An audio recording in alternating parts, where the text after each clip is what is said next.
So I'm here with John Perretti today, and John is asked to direct the conversation today and ask questions that he has and others he has heard have asked, which I'm happy to do. So take it away. So my goal is to kind of prod and clarify things in my mind and to the listener as to what you've been so focused on for 25 years or maybe more that I've known you. And if I could just get, 2 minutes of historical information about this focus, that would be a great tie-in. Okay. And is that a question? Yeah. So you're wondering where this all came from?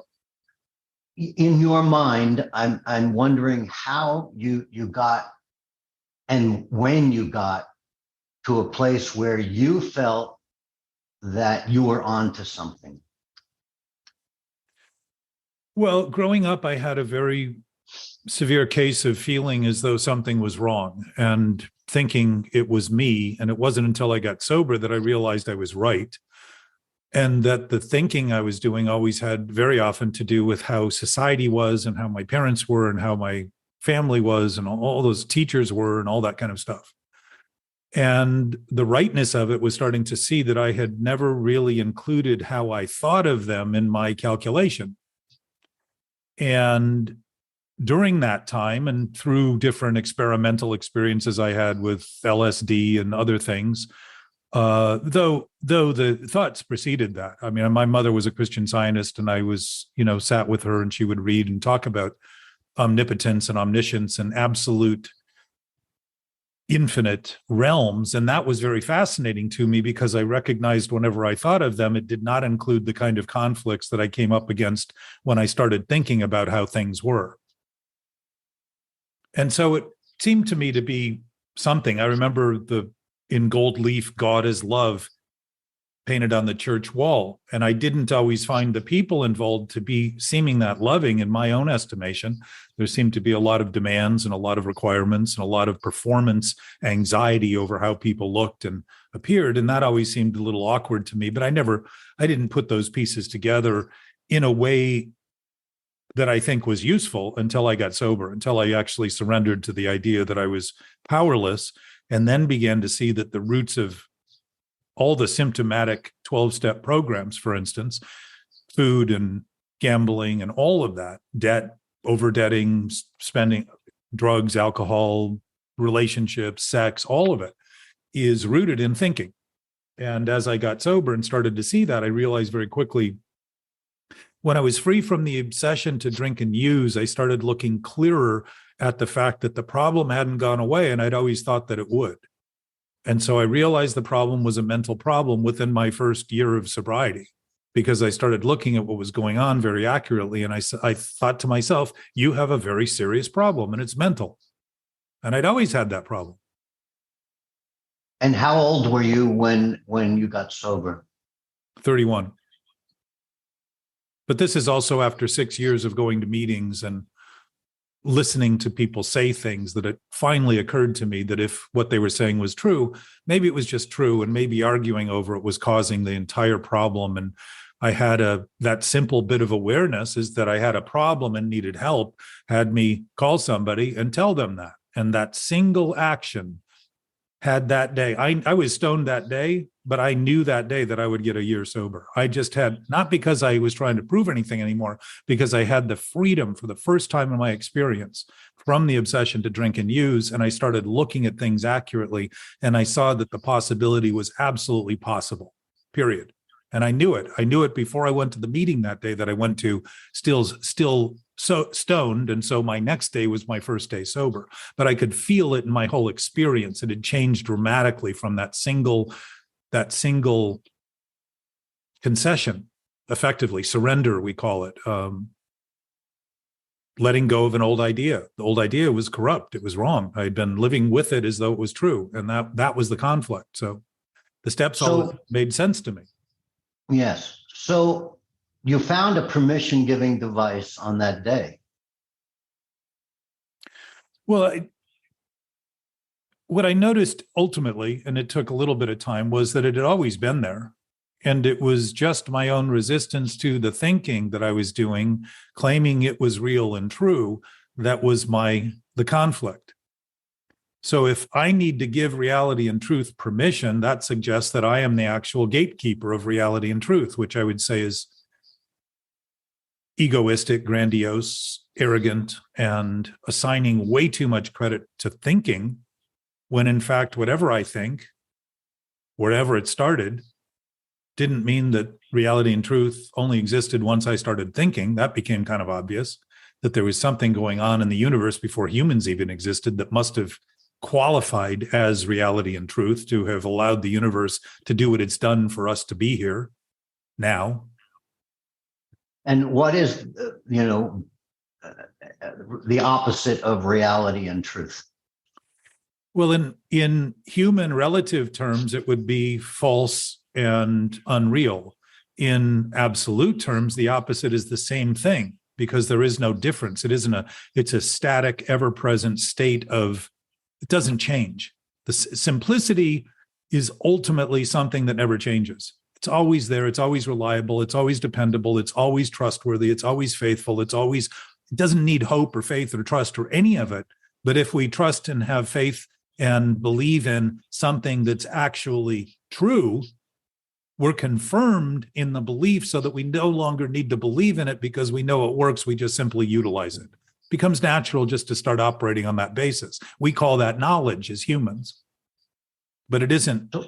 It doesn't become knowledge when we finally concede it. It's always been there in a principled sense. We're just finally aligning our thinking with it and starting to notice that there's something to even align to, which is a pretty big shift in awareness when I think all that I need to do is straighten my thinking out, as though it is the source of that ultimate alignment, when it never seems to be. Sorry. So how do you gauge it?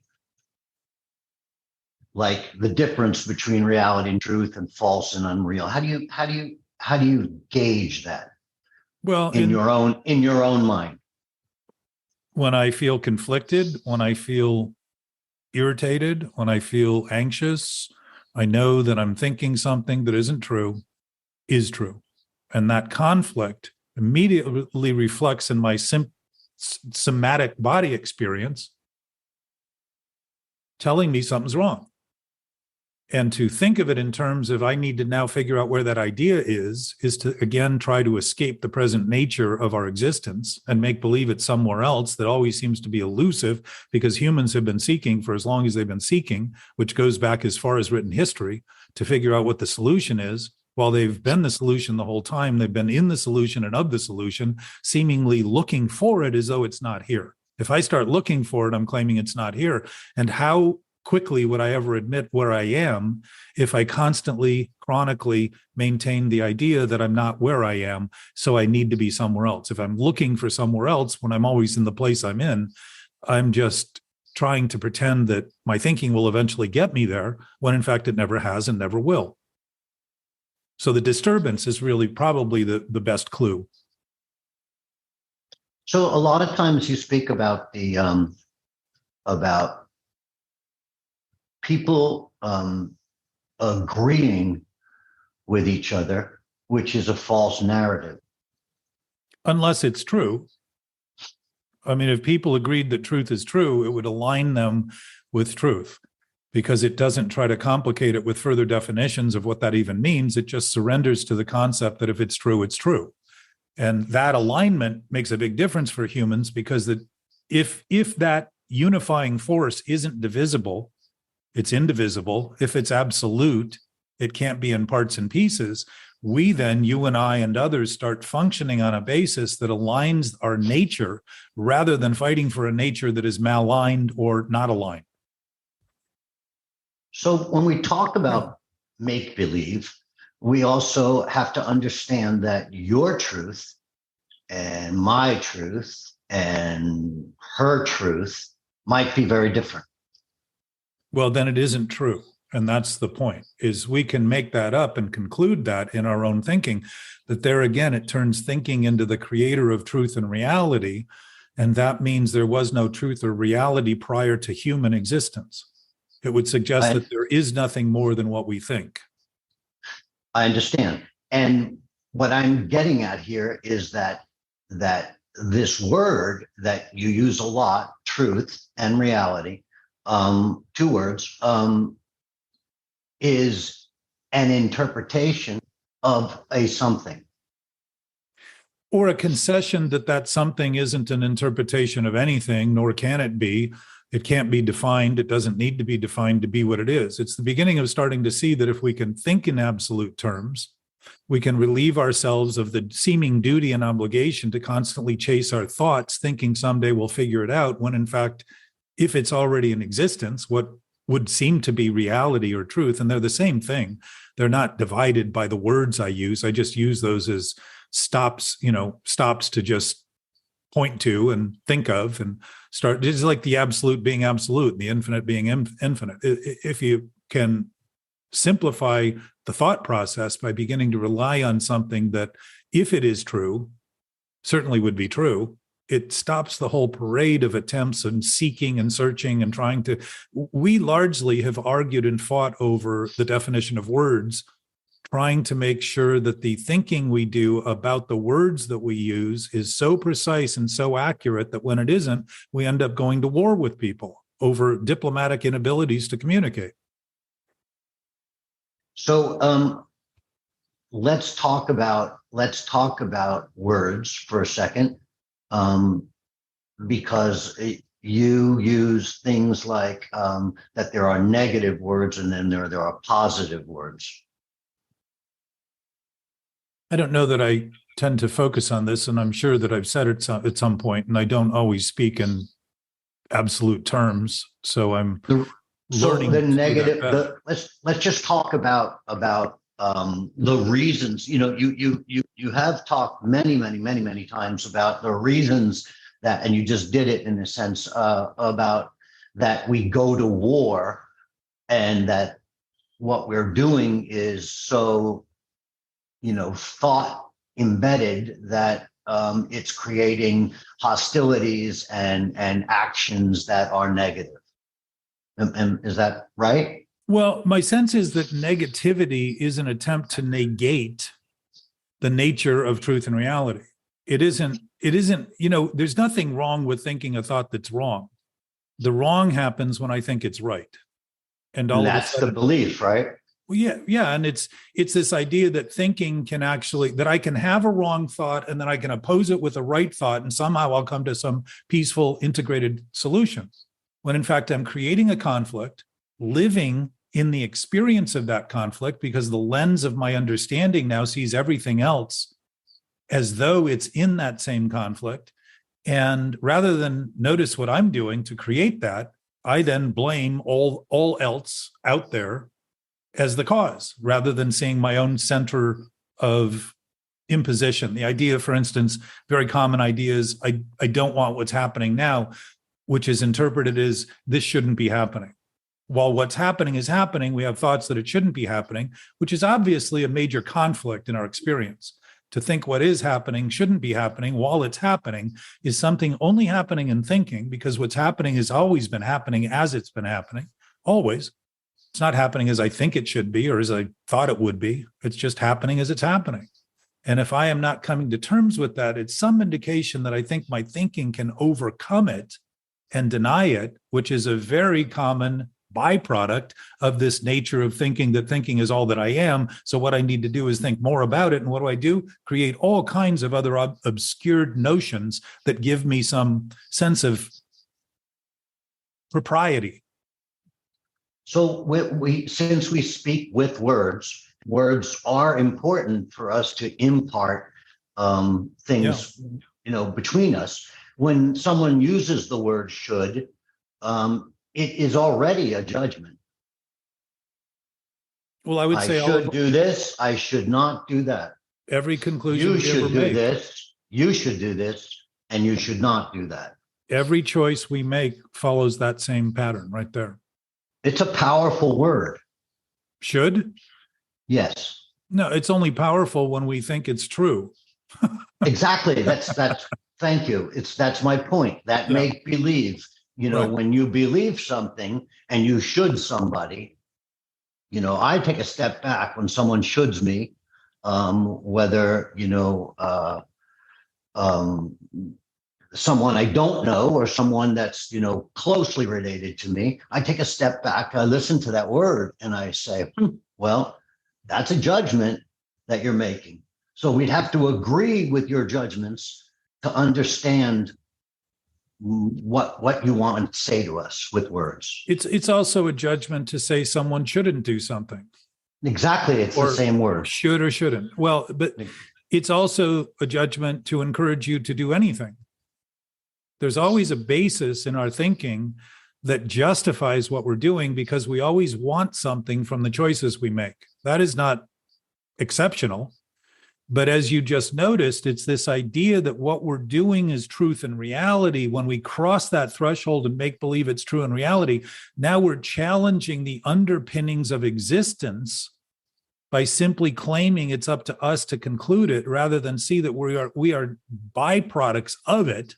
We're naturally inclusive of it. I don't need to think of it properly to be of it. And my thinking about it improperly does not disqualify my or yours or anyone's participation in it. It simply segregates the experience that we're experiencing as seeming so dramatic and so difficult, just like pain, that it's the only thing we can think about. And we feel limited in our potential to perform based on these problems that we always think we need to get over, while we're continually perpetuating them in the thinking we're doing about the things that we're doing. Mm-hmm. I see that. So when something, I don't know how to lead you into this, but I know that we can get a short diatribe out of you about this. So let's talk about what's wrong with us today, the big us, and how we proceed into these things called wars. Well, it starts with a war with ourself and the idea that who we are is what we think. And that alone is a fight against everything and everyone. So it would include all of the defective macrocosmic expressions in society. So I'm not suggesting that we shouldn't be doing what we're doing in society today. I'm suggesting that we're doing what we're doing largely based on thinking that's flawed. And if we weren't thinking in flawed fashions, we would be doing things that would be beneficial. We would actually be living up to the claims of the people who claim to be segregated enough in their own country and their own culture in their own way to say, I'm doing this for my people. And my people deserve this kind of treatment, while they are isolating themselves from all other people in the name of trying to protect a group of people. They're actually putting those people at risk from the collective that's threatened by that idea. It's the same thing we do in ourselves with our friends, our wives, our families, everybody that's near us. When I am in conflict internally, the insanity of it is making believe that it's true. And if I'm insane in my thinking, I'm not. The whole point of insanity is that I think it's happening to me. It's not something I'm doing. So it certainly couldn't be caused by me. So what am I looking at? I'm looking at the effects as the cause.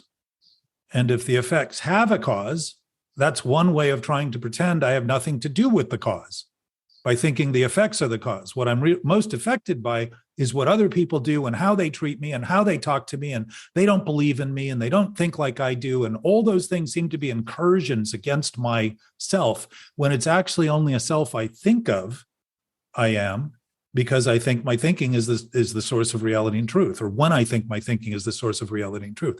The natural byproduct of that is that reactive, defensive, impulsive behaviors, compulsive behaviors. It's just a natural byproduct. Just like throwing a ball against the wall, it will bounce off. Different balls might have different bouncing qualities, but it's the same effect. Essentially, seldom will a ball stick to the wall unless the two of them are glued by something or Velcro. So the point is, it's going to go, the arc of a missile is going to go in the exact direction, whether it's a rock thrown or a whatever it is that's moved through space. It's going to follow the exact arc of what it weighs in relation to what propels it and the angle of which it is released. It's always going to follow the exact same arc because nature basically has a platform. A law order of nature are the laws of nature. They're enforced by consequence. So we have thoughts that are reality and truth, in your opinion, and then we have thoughts that are false and unreal. What makes them powerful is the make-believing in them. No, it's a false sense of power because we want to justify what we're doing by claiming they have power, and they have no power. And I didn't say that thoughts are reality and truth. If I'm concluding something only based in thinking, it's never true or real. It's just what I think. But if I am expressing truth and reality, then I'm not thinking about it. I'm just naturally expressing it. There isn't a lot of thought that goes into that at all, except the, thing that makes my mouth move and all of the sort of natural things that I would do to express that thought. Just like if you understand mathematics and apply which I don't. But not understanding it doesn't violate the principles of mathematics. If you apply mathematics as applicable, you will always get the same conclusion. It's reliable in that sense. There is a point at which mathematics even starts to fall apart when it approaches trying to define the infinite within a numerical system that's basically created in limitations. So when it begins to approach this infinite thing, the numbers start to fall apart. Just like when we try to approach it in thinking, it seems like we fall apart a little bit. It seems like it really challenges us because it really begins to challenge the underpinning of thought itself. When we thought our thinking was true, all of a sudden we think our reality is being shaken by it, which it isn't. What's being shaken are thoughts that are shaky.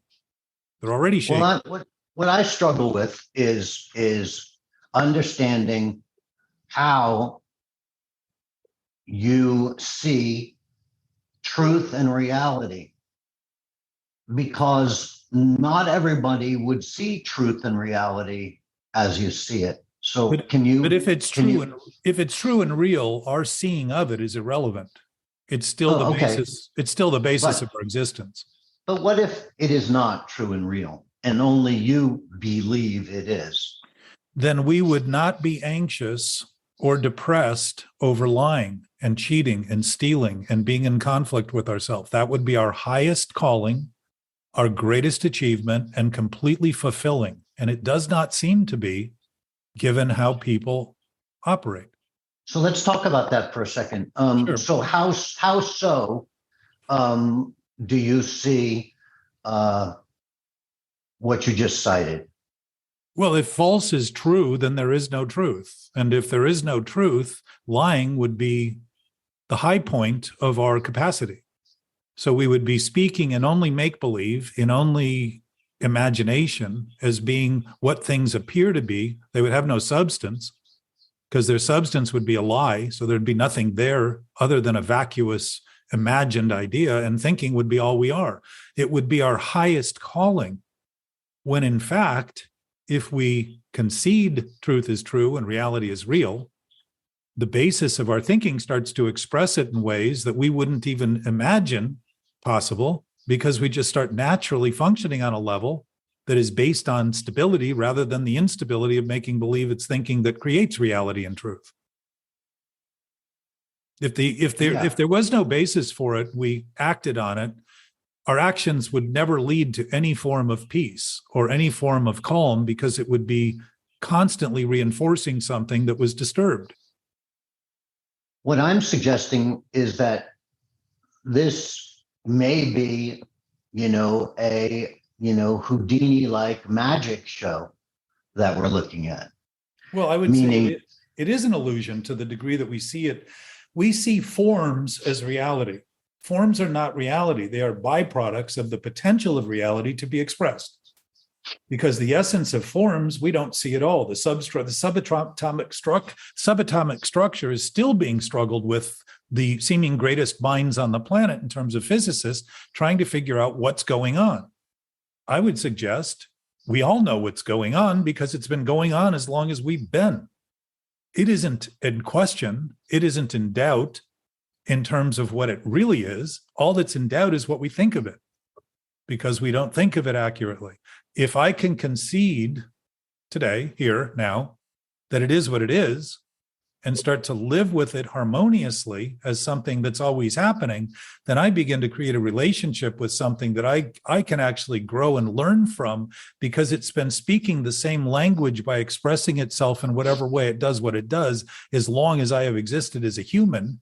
And if I haven't been paying attention to it, it's no wonder that I might think it's something that's elusive or mysterious when it isn't mysterious or elusive at all. It's the actual makeup of my experience, and it isn't made up. It's just the simple nature of the life form that we're operating in.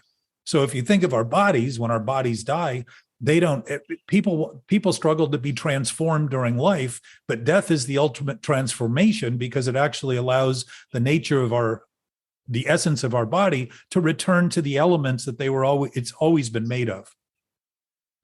Even though that's changing all the time too. Deepak Chopra says that about every 7 years, our whole cellular structure is replaced with new cells.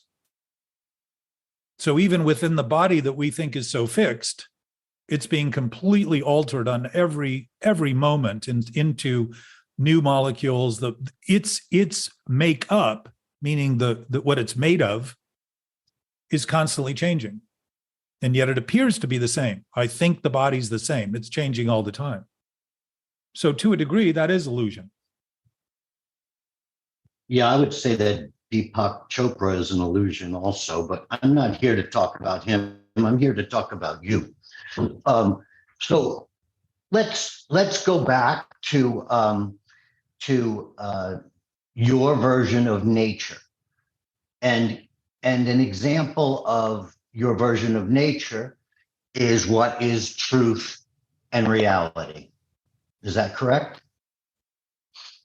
Well, I would say anything that derives from truth and reality, forms, shapes, elements, whatever, essence, would be natural, given that it's based on something that is inviolable, indivisible, and absolute.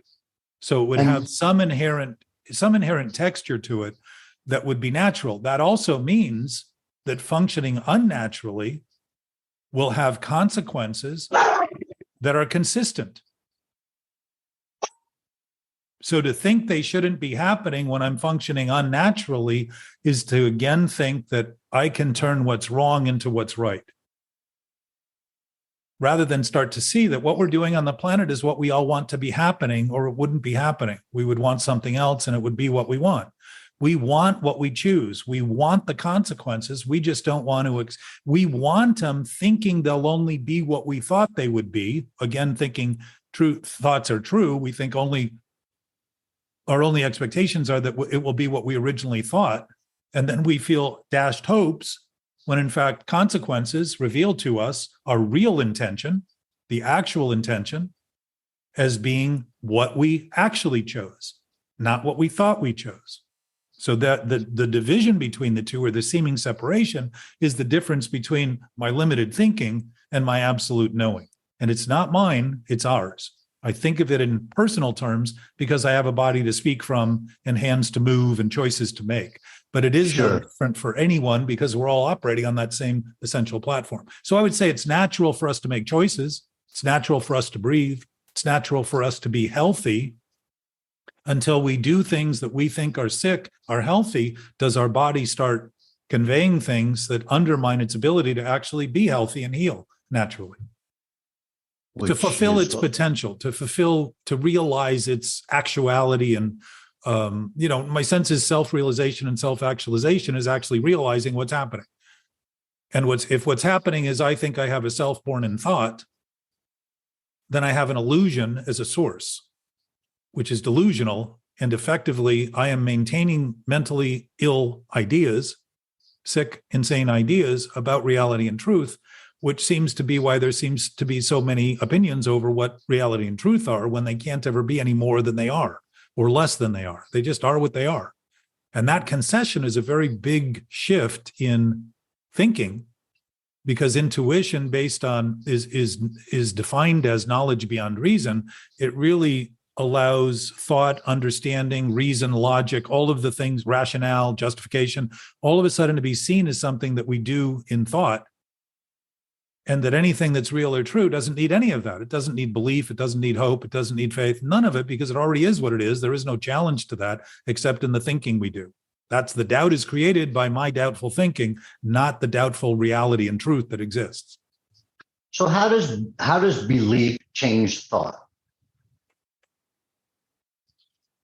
Well, it depends what you're believing in. My sense is reality and Why truth. is that? Why is that? Because if you're believing in your delusional ideas, you are asking for consequences that you're not going to like. Well, how do you hang on a second, because that's important. So how do you judge these, who has a delusional idea versus who does not? You know, say I'm a devoutly religious person who believes X, Y, and Z. I'm not real busy about what everybody else is doing, because my sense is if we have any basis for, if we have a nature of any sort, it's what I do that would be the same as what anyone else does, because the same principles would apply to the same wrong things I might think. So my sense is, as I got clearer about this and noticed that it was my own reactive tendencies that I normally was using to help maintain those things, when I see other people who are reactive, I know that they're maintaining ideas that are probably not true, that are probably just ideologies and philosophies and mythologies and superstitions and creeds and mores and all of those things that we have developed in life to try to bring stability, when in fact the essence of life is stability. And to talk about it in actual terms begins to reveal how many different ways we've gone to try to prove that our thinking is true and real, when in fact we wouldn't even have anything to prove if we weren't based in truth and reality. There'd be nothing to prove. But since you discount all those things you just listed as a distraction, no? Well, I don't know that they're discounted to be what they are. And my sense is if we're delusional, thinking we shouldn't be delusional, we're missing the opportunity to notice how far we go with illusions to create the impression that they're reality, which becomes delusion. If I miss the point by trying to dismiss it, discount it, think about discounting. It means something doesn't count. Well, if what I'm doing to my experience counts in my experience enough to have me feel upheaval and inner conflict and emotional turmoil, it doesn't matter if it's delusional or not, it's having an impact. And if I think I want to stop it and pretend I shouldn't have it while I'm continuing to promote it, I now become the protagonist and the antagonist in my own story that just continues to develop a dramatic narrative to give me some substance that doesn't otherwise exist. It's fully induced by the thinking I'm doing. Which is the whole definition of belief. Well, give me your definition. Give me how you're defining it. I define belief as a thought gone awry, one that you are beloved in. You choose to believe something. Yeah, but think about the belovedness. That is a negative. Sorry. Think of the belovedness of a self that we imagine to be all that we are as what we talk about in terms of egoistic behaviors. It's this ultimate grandiose idea that who we are is all we think. And if belief fosters that, and I would imagine that if you take the word apart, it includes be and live and live, right? What is beloved of you? Yeah, and beloved is being and loving, which would be synonymous with each other, because the essence of being isn't a tactile, physical, relative, this or that, more or less issue. It's an absolute state of being. It's something that is, it would be transcendent, except even the word transcendent suggests it's beyond, and it can't be beyond if it's available where we are. And that, I would say, is one of the glitches in the thinking that We tend to think, we talk about transcendence as being somewhere else, when in fact it must be where we are to even exist in any absolute way. So you qualify um, thinking. And what I'm asking, though, is that qualifying thinking and belief coming makes things positive and negative? Well, my sense is negative is really trying to negate. If posit as a word is basically to posit something is to imagine it, right? It's really it's a conjuring of. Let me look it up for you really quickly, because it's an interesting word. We think of positive and negative. There are no opposites in reality. There are How do you know that? Well, because they always come with, you can't oppose something without confirming it. You don't dismiss it by opposing it. You confirm it's there. And we think of it as something, if somebody takes a position and say, well, this is the only position to take, they're taking that position in opposition to all other positions. They're actually confirming all other positions. They're not dismissing them. They're creating a fight for a position rather than recognize that all positions that can be taken can always be taken. We can always take them, but they are positions. And what are positions but impositions? And what happens when we're busy managing those and maintaining those and defending those, but impositions become chronically depressive after a while, because the weight we bear is impossible to maintain, because it takes obsessive thinking all the time about that position and defending it to maintain it. Otherwise, there's nothing there. There's absolutely nothing there but a choice to make believe that point is the only point. So we're very fortunate that we have language to speak with, because words for you define them a lot, and words are very, very important for you, the roots of the words. My mentor, Frank Moscow, is a linguist, triple PhD linguist. So I've listened to words a long time, and words to me are very important also. But what I'm concerned about is not understanding fully how words become false and unreal versus truth and reality, in your opinion. Words are only expressions of thoughts. Correct. People who aren't thinking do not use words. They don't act, for the most part. So if go ahead, I'm sorry. I mean, somebody could function if they're in a coma, their body's functioning. There's a knowing sense of the body that's doing what it's doing to keep them going, but they don't need to be thinking about it at that point. And I would say that they're probably not depressed when they're in that state, nor are they probably elated. All of those potentials come out of what we think about and what we think is true and what we think is real. That's what depending on the coma, obviously, and the reasons for it. But I see your point. So when we look at a non-comatose person, and he or she has decided that everyone that doesn't look or speak like them should be removed from the earth. You have a thought structuring into a belief, which becomes negative.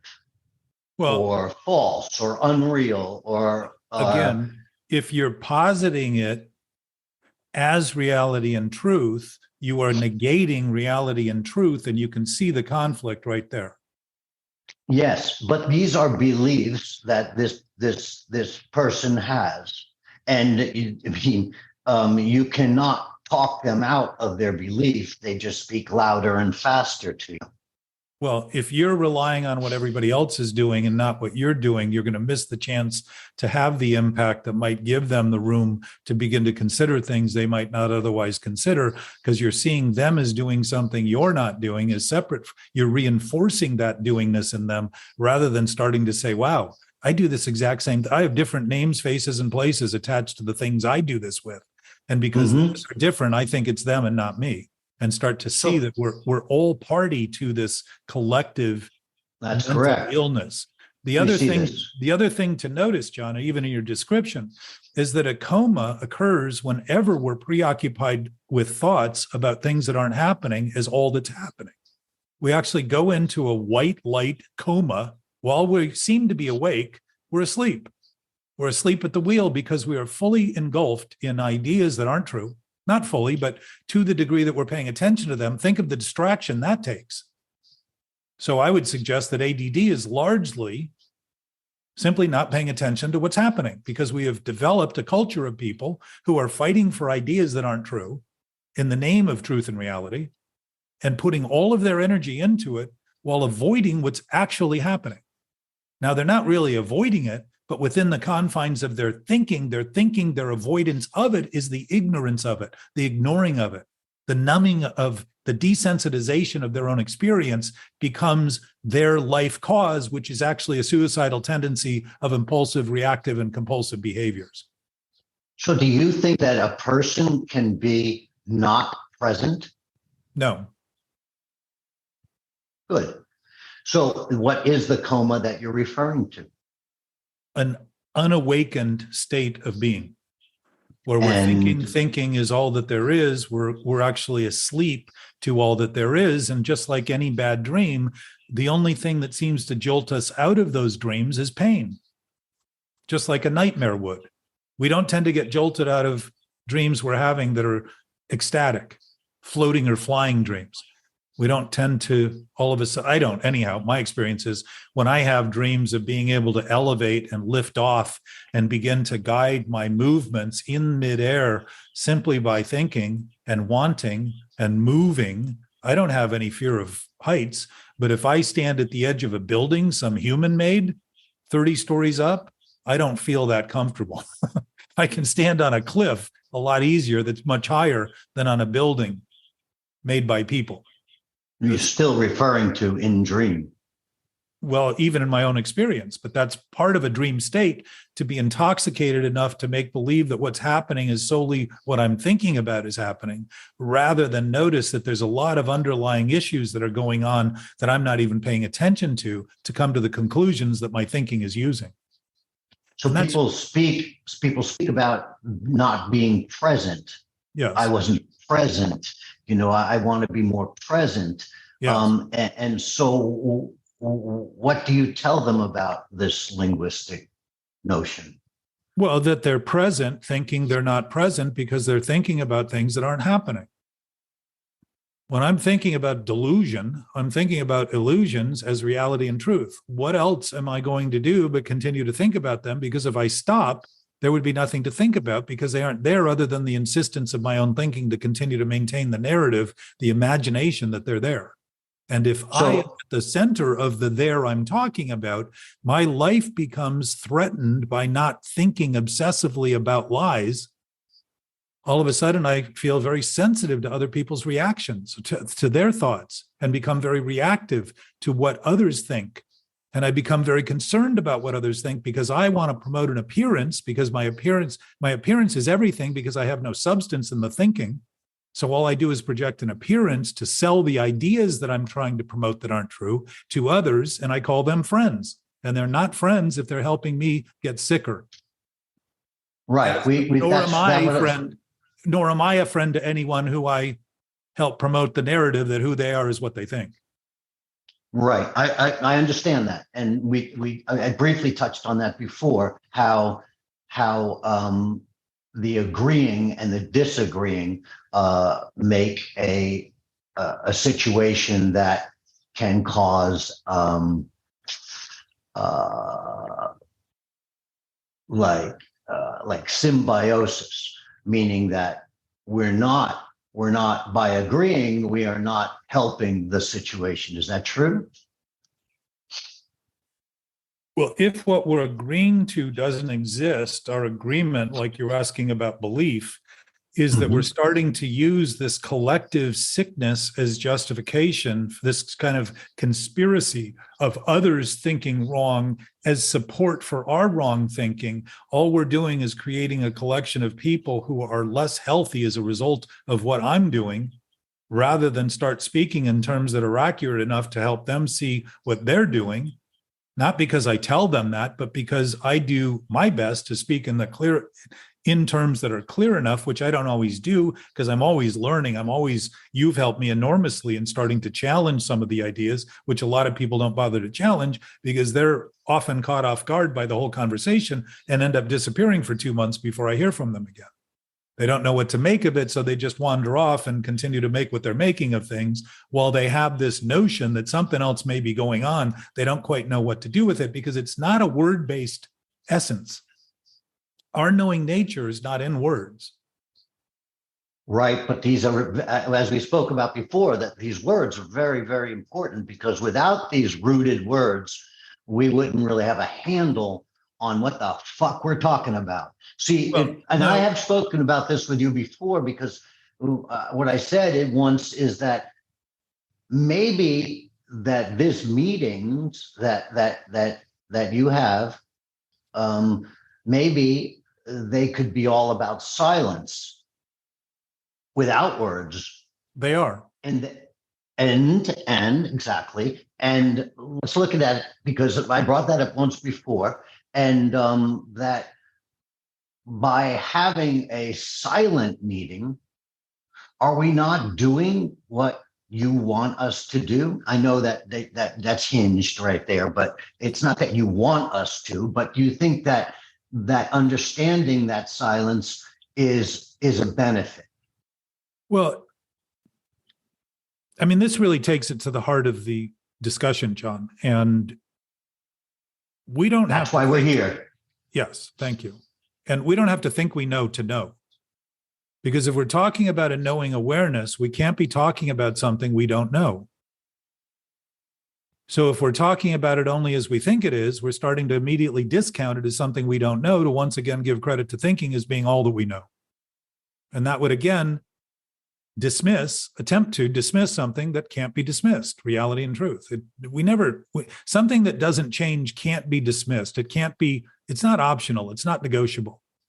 So the knowing awareness, for instance, sound, all sound is based on silence. If everything was simultaneously if we were hearing the static of the universe right now, which you can hear on old televisions that pick up the background and you can hear the hissing, it's what we call white noise. White noise tends to obscure sounds because it creates a sort of constant, it's what they use to help the headphones that you get the silent noise canceling. They're actually countering the background noise to give you a better contrast to the things you're thinking about. My hearing apparatus that I have in my ear is a noise canceller because I have tremendous tinnitus, right, louder than my voice. And so what it does is the right ear is dead, the nerve is dead, and produces these incredible sounds which are louder than my voice. And then this apparatus cancels that sound and then Bluetooths to the other ear so that I can hear you speak. Right.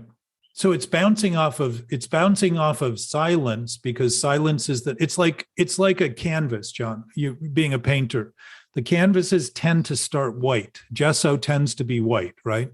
Doesn't tend to come in 40 different colors.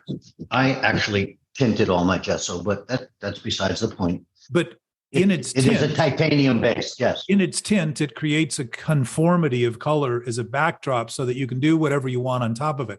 If the gesso was discolored in 600 different ways, all the colors applied on it would also have some impact or relationship to that discoloration at some point.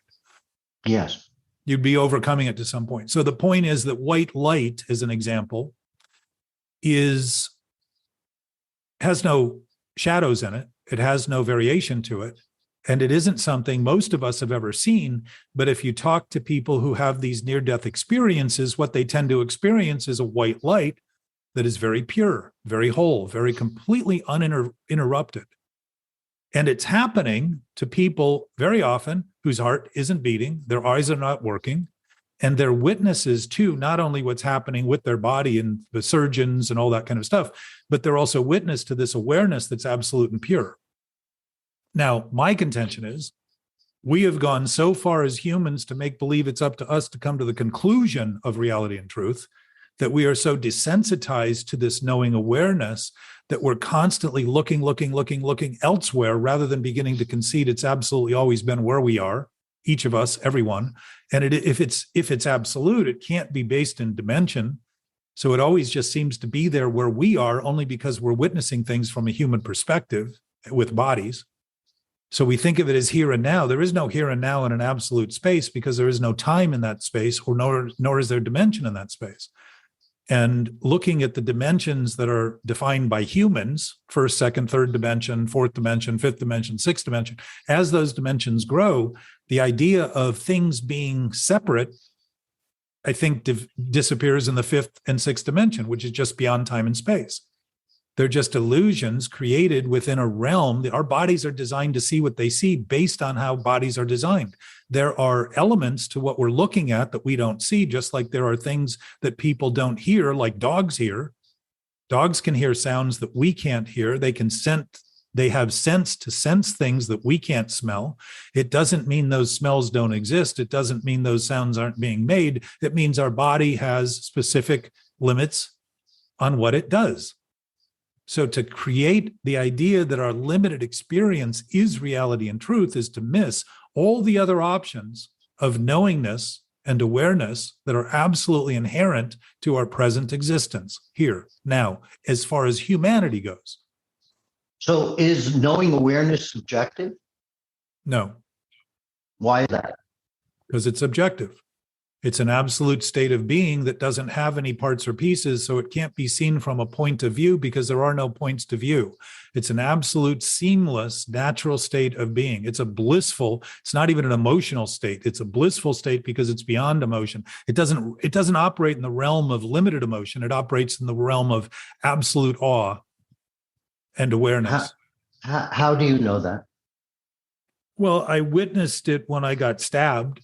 And it was one of the sort of defining moments for me in terms of I struggled for 10 years to even make sense out of what happened, not the guy that stabbed me, but my experience of it. And it wasn't until 10 years that I kept saying to people, it was the oddest thing. I couldn't tell whether the whiteness I was experiencing was an inch deep or 10 miles or 100 miles deep. I couldn't tell the difference. And what it finally occurred to me is I was witnessing an absolute state of being and presence, and there were no shadows in it. And I'd never seen that visibly. I'd never seen that from a human perspective. And yet I was seeing it clearly enough to be confounded because it didn't allow my thinking to wrap around it, because it was far in excess of the limits of the thinking that I had wrapped in my ideas, that I had wrapped up as ideas. So the gift of it was the awareness that this absolute nature isn't limited, and it's an absolute pure light. Pure white light is the combination of all colors. Well, I've been stabbed twice and I haven't experienced that. Well, I'm not going to hope for a third time, but no, but my sense is we don't need those. We use those as justifications to finally admit what we are fighting for, a life that doesn't even exist. Our preoccupation with fighting for this life has been so consistent through humanity that we have justified what we've done as the only thing we can do. And that's exactly what an addiction is. To do the wrong thing as though it's the only thing we can do is right is exactly what an addiction is. And to do that mentally is to cause all sorts of harm and destruction and claim they're justified and normal and patriotic and the best we can do. And what else are we going to do? That's an addiction. It's an expression of this mental condition that we have gone so far as to make believe is true and real that there's nothing we can do about it. And we focus on what everybody else is doing rather than start noticing that if everyone else is doing what we're doing and we keep doing what we're doing in the name of thinking they're doing it, we're just repeating the same thing in a new, sick way to make believe there's nothing we can do because nobody else is going to do anything, when in fact the else that we're talking about is actually our own choice to start seeing things accurately and talking about it in the most accurate terms we can, which would be to simply share our experience as we're having our experience. So when you talk about thought, you talk about make believe a lot. And my point has always been with you that thoughts are beliefs.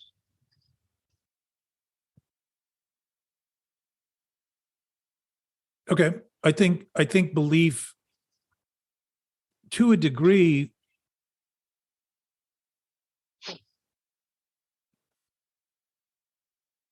I mean, I can see that. I mean, inherently, everything is not divided the way we think of it.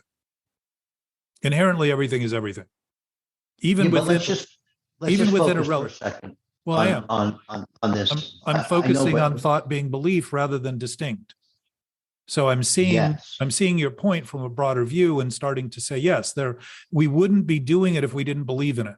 We wouldn't be thinking it if we didn't think it was real. We wouldn't be. So you can see that if what we're thinking is sick, we must be having and using belief in vain, because you can never have enough belief in something that's not true to make it true. It doesn't matter how much we believe in. And most of our religious ideas are based on not having enough faith or belief or hope, constantly thinking we need more hope. If we're basing our thinking in hopeless things, there's not enough hope that will ever overcome that. If we're basing our faith in faithless things, there's not enough faith that will ever overcome that. Same with belief. how can you not base faith in baseless things? Because it would take an infinite amount to try to turn it into something that it can never be. And that's exactly it's exactly what an argument for a lie is. It's full-time job, and yes, and that's what religion gives us. Don't Full-time go so far as to think about it as religion, because the religion that we each experience is the collection of thoughts we think are God and are real, because the ego has become who we think we are. And our iconic existence is based on the idea that thought is all that we are when we think it's true and real. And I totally understand, but it's the thought that becomes belief that changes everything. So it changes the flavor. Yeah. And your flavoring of things is always going to have a left side and a right side. And the left side is, permit me, the left side is natural and real, and the right side is unnatural and negative. No, if you're hearing, I'll go back, look at that again. If you're hearing knowing, in terms of what we struggle with is human capacity. We don't struggle with the infinite and the reality and truth, because if they are what they are, there's no struggle in it at all. It's only what we're thinking about it that the struggle is. So to your until belief comes in, right? Well, I'm seeing your point better now. And one of the things that's interesting, and it follows along the lines of what we talk about in relation to, I can have any wrong thought I have, right? I can have any thought. I can entertain any creative idea that I have. I can create any innovative idea. It may not be possible, and they may not be possible to translate into or manifest into something that's useful and productive, but I can have those thoughts. So the transition, in my words that I've used, the transition is when I start to think those thoughts are true, and you're using belief, which I would say that transition is a belief they're true, because I wouldn't be making the transition if I was admitting I was insane to make it. I'm admitting that I think I'm right. And thus I'm the creator of reality. So it is a belief that I'm having in the truth and reality of the things, but the wrong thoughts I can have just because I think about all sorts of things. I can think about all sorts of possibilities that may include impossibilities, because all possibilities don't also include thoughts that are impossible. I want to clarify though right now is that it doesn't matter if one spectrum of thought is this belief and the other spectrum of thought on the left side, just say, because it's in my paper in front of me, is a different kind of belief. Yes. They are still beliefs. Yes, except for one thing. Go ahead. One thing. If I am believing in something that is believable, when I act on it, it's going to produce a result that is beneficial to more than just my thinking. The isolation of my thinking is dispelled as being alone when all of a sudden I act in a direction that's beneficial, because everybody gains from that. I'm no longer alone in my thinking. I am now participating with nature because I'm useful, because I'm functioning and applying it in a direction that's actual rather than simply imagined to be true. And that's where nature reveals it never withholds itself. If I plant a seed and it's a tomato in the right soil and it gets the right attention, I'm going to have a tomato.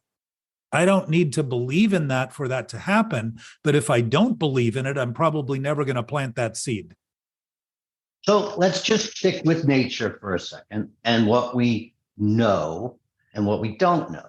So, so you get to a place where you're in, say, Hokkaido, and you're in a coal mine, and you're 6 miles down in this coal mine, and you produce a piece of coal, and it gets cracked open, and there's a live toad in it, which is absolutely true and not as uncommon as you think.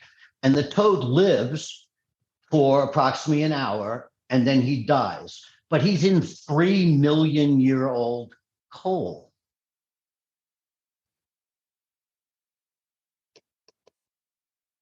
How does nature and your belief structure understand this? The understanding is in what happened. I don't need to understand it for it to happen. And if it happened, it's a part of what naturally occurred as a result of those conditions. Right. So this toad is entombed alive from 6 million years ago. Right. So clearly it doesn't need oxygen, and what it has, it needs. So what kept it alive for however long it was seemed to be disrupted by coming out of that, from the opening of it, right? So yes, that's what that happened, nature, yes. that nature was destabilized in the discovery of that thing, which seems and sounds preposterous, but it's irrelevant how it sounds if it happened. Yes. And if it happens happened, a lot. It happens a lot, yeah, by the way. Yeah. So my point about nature is that it's always been functioning as it functions, and it's always been doing what it's doing. And what I think about it and what I understand of it has no impact on it whatsoever. So to think thinking is the only cure for my knowing is to think again that thinking is about knowing. I would suggest thinking is always thinking, and it never knows.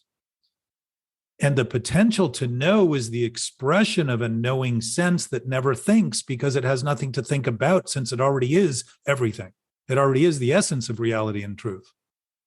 So let's go back to talking about nature and what is natural. Let's talk about that a little bit more. Let's grow onto that a little bit more, because it's not natural often to have a 6 million year old toad alive in encased, entombed in a piece of coal that's 6 miles down. But if it's happened, it's natural, but based on its own happening. It's just that if it happened, it happened. And here again, we think of thinking as so critical to understanding it, and that it can't possibly be true if we don't understand it. Think of how much credit we give thinking, and how much we dismiss our actual awareness of a natural state of being that we're always in, surrounded by nature that's always been doing what it does. It's always been doing what it does, whatever that is. And if it's reliable, I can apply my thought in its direction, meaning I'm aware of how things work rather than how things don't work. And if I'm constantly creating lack and scarcity rather than abundance and benefits, I'm probably operating on ideas that have no basis. So the skeleton of the idea is empty. It's just a thought. It's literally an appearance. And if I'm promoting an appearance in the name of reality and truth that has no substance, while everything that seems to be real and true has substance, like the coal had the substance of the frog in it, the coal wasn't arguing over it for 3 million years. The toad wasn't arguing over it. It was just being there. Mm-hmm. So, and isn't it interesting that something isolated from all the things we think are real and necessary for life was actually protecting that life for 3 million years? Very interesting, actually. Yeah. Okay. So what is your favorite? But it dismisses a lot of what we think is imperative to living, because it actually shows that it's so far beyond our thoughts that we again think it's our thoughts that contain those things, rather than a being knowing nature, allowing everything that's happening to be as it's happening right now. And notice that I don't need to be looking at it at all directly with my eyes for that to be true. I can think in absolute terms presently and begin to relieve myself of all the interim ideas I have about what I think I need to think to get to the point where I understand things, and start to see that that's another drive to have this self I think I am become knowing, when in fact the being that I am and we are is based in knowing. So what is your favorite piece of nonfiction?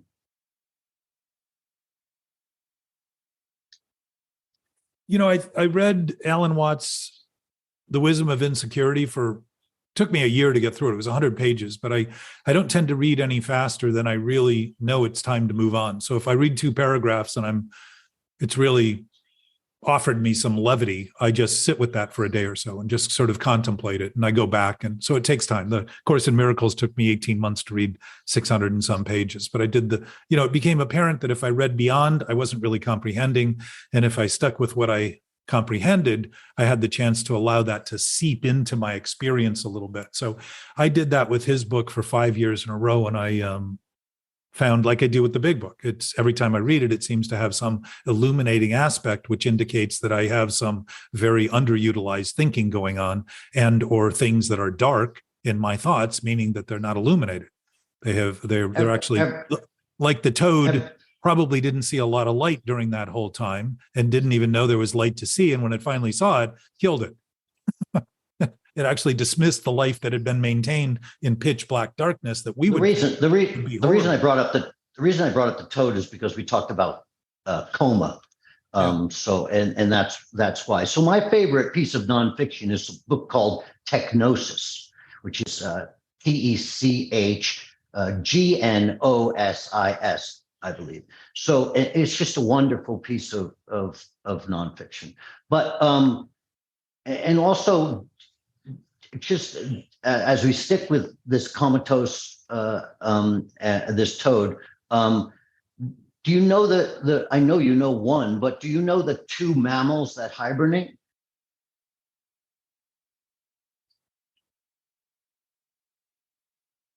Well, I know bears do, and So we know bears hibernate. Seems to be there's other rodents that do too. Well, they're actually squirrels, acorns. The interesting thing is that there is one species of bat that actually hibernates. So he flies and he crashes down into the snow, and then kicks himself and makes like this little burrow in the snow, and then licks the inside of the burrow, and stays in that burrow while winter proceeds. And when I learned that, I thought it was very, very interesting that these little guy would do that. Now, most bats will, fly south to Mexico or South America or the tropics in the winter, like they do in Texas. But bats that live in like the Arctic, they have this technique, which I was amazed by. So come back to that definition of coma from before, in my mind. But you see, even when you wake up to what are natural phenomenon, it seems amazing. What's amazing is that we think those things aren't happening simply because we don't think about them. Now, that's amazing to me, because I spent most of my life thinking all that existed was what I thought. And when I began to see that all that exists, I began to realize that there are things well beyond anything I've ever thought of that would certainly exist and qualify in that. And if that's the case, I don't need to think of the toad to know it's there. And it doesn't need to be thought of to be doing what it's doing. In the actuality of what it's doing, its proof is in the doing of it, the presence of it. Even if that presence is illusory, at least the sum total of that experience is able to be witnessed from a human perspective, with an understanding that it's happening regardless of what I think, and starting to surrender the idea that thinking is required for reality and truth is the beginning of being able to express reality and truth through thinking, which I would say is the awakened spiritual state from a sleepy slumber of making believe all we are is what we think, which means our God the whole time has been thinking. So let's talk about that God word. Okay. So let's talk about it in big bookian terms. Yeah, it's a word. The book even says it. This is what we use to refer to that absolute, infinite, unlimited, omnipotent, all-powerful, whatever it is. It's just a word. It says something to the effect of we choose to use the word God, or we use the word God to reference it. And so, but we need to use words, as we established an hour ago. So it's very. I don't think we need to. My sense is that if we choose without it, we would have a silent meeting, remember? Yes, but that meeting, that silence would also be a reflection of a knowing awareness that knows all that it knows and knows it knows and is aware it is aware, regardless of thought, regardless of words. So it begins to isolate the source of our problem as thinking rather than reality and truth. Begins to become obvious that it's the responsibility of each of us collectively. If I'm responsible and that's true, then collectively we're all responsible, and that would be true. That would be accurate enough to begin to see that the consequences we create and the social dynamics we live in, social ills and otherwise, are created by our collective thinking. They're not created, they're created within the possibility of our collective thinking. And if our collective thinking is sick, we're going to do things that represent that sickness. And I would say we've done plenty of that through social endeavor for as long as humans have existed. It doesn't mean we haven't done great things, but it doesn't mean we need to do great things to prove that the greatness that we ultimately have is the fullness of our awareness that we are absolutely in perfect order and naturally intact, because the basis of existence is reality and truth. And those are words, but they're referring to something that isn't dubious and can't be doubtful because it is not in question. It simply is what it is, as it always has been, because it hasn't been in space or time. It is an ever-present nature, rather than think of it as forever when you can wait forever and still have forever to wait, which is a bit of a torture chamber. To think of it as something present begins to allow us to see that it's always been in reach. It's always available. It is the nature of our ability to even choose. And when we start choosing on the basis of knowing we know, our choices become a lot less desperate because they're not struggling to prove themselves. They're simply looking for the best we can do for the most we can do it for. And that's the benefit and the point of our existence, as far as I can tell. So does a dogma enforce this thought, or does the thought enforce the dogma? Once it starts, it contains everything everywhere and becomes either it's a disease that's spreading contagiously, or it's peace and freedom spreading contagiously. And if it's spreading, it's only spreading through thoughts, because it's if what is simple is still, then it's both still in terms of no motion, and it's still in an ever-present state of being. So it still remains and is still. That's peace. If that's the nature of our existence, then thinking from desperate terms and building our next thought on desperate thinking is going to create more desperate actions. And it's all limited to the idea that which is on the right side of the page. It's the negative. No. Well, right or wrong, it contains both, because the right we could be doing will be displaced by the wrong we're doing in the name of right. But you can see the collision between the two. If right is right, then acting right would be to express a productive, natural, beneficial, useful, purposeful result and manifest something that people are relieved by rather than threatened by. It would be beginning to create an environment where space becomes apparent, because when people think they're alone, apparently space has disappeared to collapse them into an experience that seems to be limited to the four walls of their head, or whatever we call it. We call it, our thoughts we're wrapped up in our thoughts. I can't grasp that. We're saying our thoughts can't grab it. That would say to me that we're admitting the limitations of our thinking, and we're also defining the limits of our reactive thinking that we think are true, because we think it's up to us to grasp reality and truth rather than see that we are held by it and free to do whatever we want in thought. It has no offense against what we do. But once we make believe that what we do is the only right thing to do, we're generally doing that on the basis of a thought that isn't real or true, because if it were real and true, we would be busy expressing it and benefiting from it and producing from it and giving from it abundantly.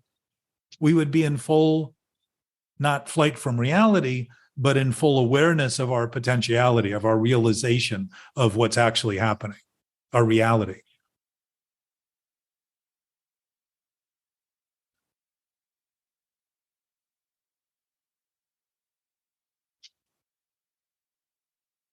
Which doesn't go away when we think it isn't there. It just is, it's not used properly. It's mistaken as being gone. It's mistaken as being missing. It's mistaken in all those things because the thought I'm thinking about has no basis. It has no substance. Why? Because it doesn't align with reality and truth. There's no expressible potential for it. There's no applicable potential. I can apply 2 + 2 is 5 and build my entire mathematical career on that, but I'm always going to be wobbling in some form based on that number. I may get it all right beyond that, but if the basis of my thinking is wrong, I'm going to have some disconnection, some sense of disconnection naturally, some sense of less than naturally, some sense of depletion naturally, some sense that I don't count naturally would be the natural consequence of those things, because I'm doing things that don't count, are meaningless, have no basis. They're just things I'm thinking. It doesn't mean that's who I am. It simply means that's what I do with what I have. And one of the things I have to do things with is thought, because every voluntary action starts with a thought. So without thought and without belief in that thought, then everything would be copaesthetic. Well, even with belief in that thought and thought, everything is copaesthetic right now, only doesn't seem to be to the thinking we're doing about it, because we're thinking more about what we can think about than the absolute nature of being. The thinking about our thinking. Yes, exactly. Very good. So you see the redundancy in that. There's no redundancy in being because there's nothing that can be replicated, since it already is everything. It is as it is. It's always been as it is, and it doesn't change in relation to everything. Shakespeare's sonnet 116 talks about love being the ever-fixed mark. When change it finds, it does not change. He uses the word altereth. When altereth it finds, it does not alter, meaning it has no impact. Reality and truth are not impacted by what we think. Our experience and our ability to be abundant is impacted dramatically by what we think, especially when what we think is true and real isn't true or real. We're operating on a basis that's faulty. What are we going to produce but faulty consequences? And yet the consequences are absolutely, perfectly, naturally like a mirror image of us standing in the mirror, wearing an outfit we're afraid of and thinking it's the mirror that's at fault, rather than our own willingness to continue to project that image. That's a very good analogy. I haven't heard that one. Well, it is 12:25 and I have an appointment. And have to get ready for that. But I thank you for your sobriety today.